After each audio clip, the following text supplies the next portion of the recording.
Takole, kot že lahko vidite, je začel pihati že dokaj hladen zrak oziroma utekočinjen plin, imenovan dušik. In zato se bom jaz malce obračal.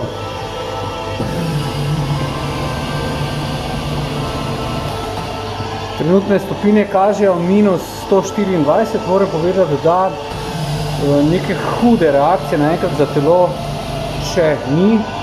Seveda to ni takšen šok, kot če bi skočili v ledeno mrzlo vodo, ker je tukaj vseeno malce drugače okrog telesa. Ta pa že zadeva dokaj mrzla, zato tiste, ki ste malce bolj zmrzljive sorte, priporočam, da si na roke natakšnete kakšne tanke rokavice, ki vas bodo malce ubranile pred tem mrazom. Lahko pa seveda roke drugače držite tudi takole nad to površino, zgoraj na komori se nahaja ena takšna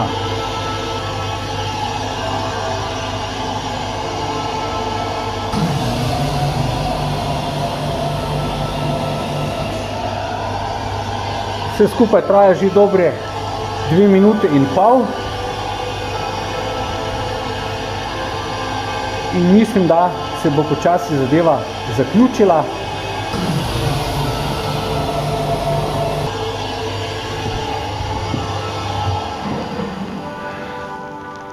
Tako, zdržali smo, nismo zmrznili, ne umrli.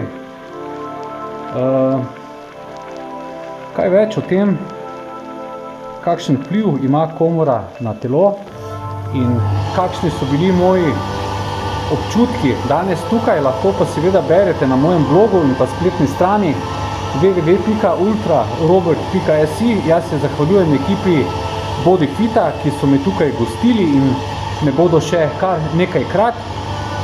Mi pa se beremo. Hvala, adijo.